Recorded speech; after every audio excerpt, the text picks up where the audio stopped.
Oogenesis is the formation of female gametes. This process starts before birth, which is during the embryonic stage of fetal development. As the fetus grows, a group of cells known as Oogonium will undergo mitosis and divide to form two diploid daughter cells.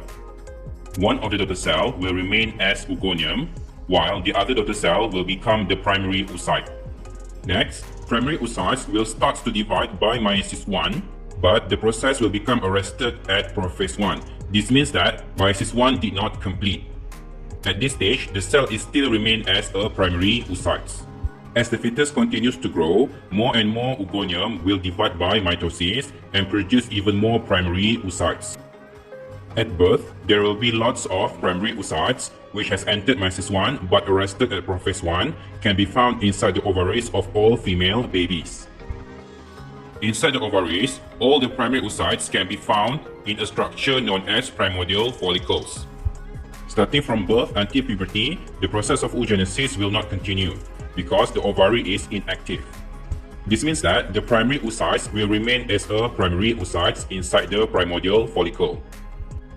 Only at puberty, the ovary will become active because of secretion of hormones. Stimulation by hormones will cause the primary oocyte to continue Meiosis I starting from Prophase I and divide into two daughter cells. The main thing that you'll notice is the division of the cytoplasm is unequal. Only one of the daughter cell will get most of the cytoplasm from the parent cell, while the other daughter cell will have almost none of the cytoplasm. The larger daughter cell with the most cytoplasm is known as secondary oocyte. The other daughter cell is known as the first polar body. The small amount of cytoplasm received by the polar body will cause the polar body to eventually degenerate. Only the secondary oocyte will survive and continue oogenesis. In this animation, we can also see that as the cell divide by meiosis, the follicle will also be undergoing growth process. The follicle will grow from primary follicle to form a secondary follicle. The secondary follicle is characterized by presence of antrum, which is a fluid-filled space inside the secondary follicle. The next step in oogenesis, the secondary oocyte will enter Meiosis II.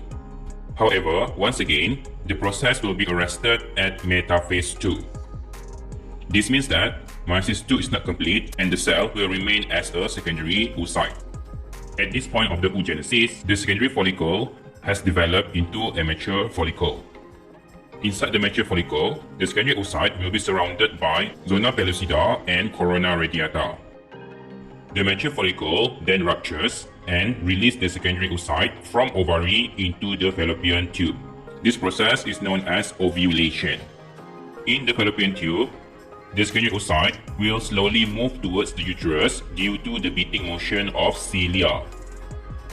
If the secondary oocyte undergo fertilization, Meiosis II will continue starting from metaphase II and produce ovum, which is the female gametes, and the second polar body.